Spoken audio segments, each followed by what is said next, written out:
I'm Dr. Rajani Patil. I'm a spine and sports physiotherapist practicing for the last 22 years. I'm the founder of Sports Physiotherapy.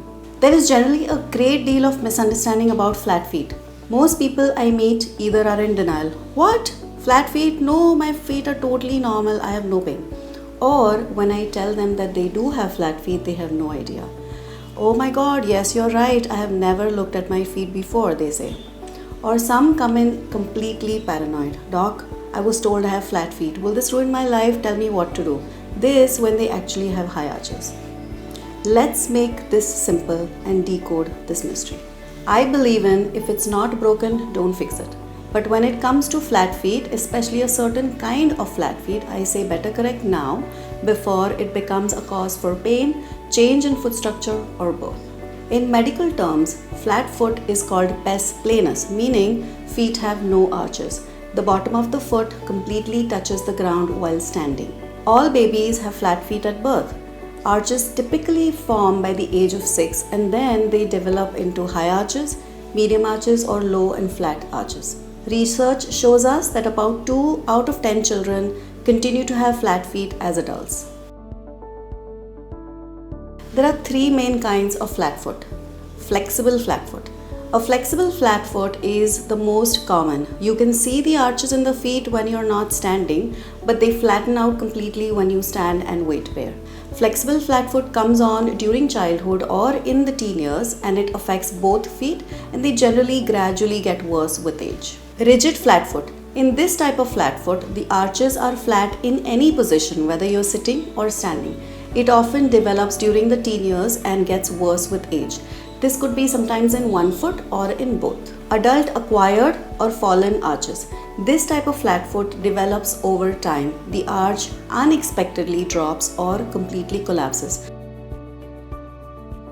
This could be caused due to several different reasons. The most common reason is weight gain, for example in pregnancy, incorrect footwear, example women who wear heels for prolonged periods of time, or men who habitually wear tight shoes, or in an injury in the foot such as an Achilles tendonitis, posterior tibialis tendon strain, or a tear.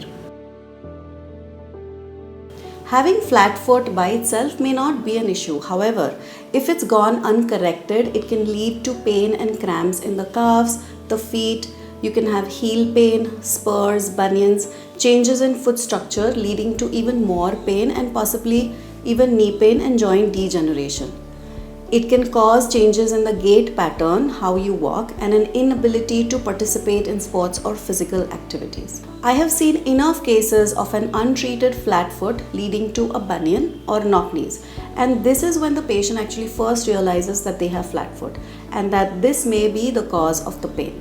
This could have been easily prevented if the diagnosis and treatment was made sooner than later. The management of each of these flat foot types varies.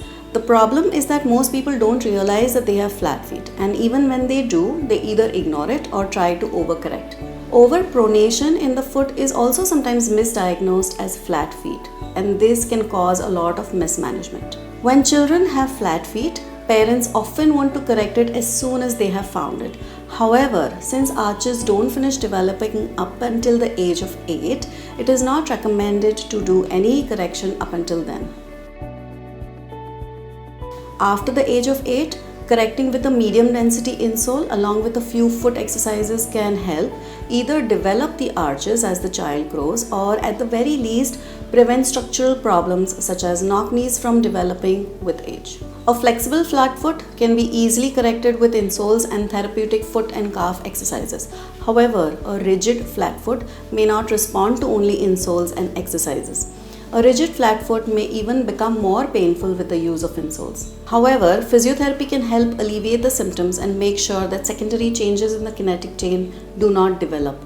The acquired flat foot also can be corrected, but since these also accompany secondary changes depending on how chronic they are, a longer and holistic approach is often needed. Bottom line, everyone should be aware whether they have flat foot or not, and this diagnosis must come from an expert.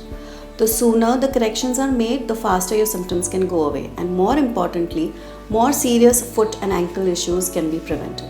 Also, please remember that feet change throughout our lifetime, so it's best to be vigilant to changes in the foot and having your preferred expert check periodically.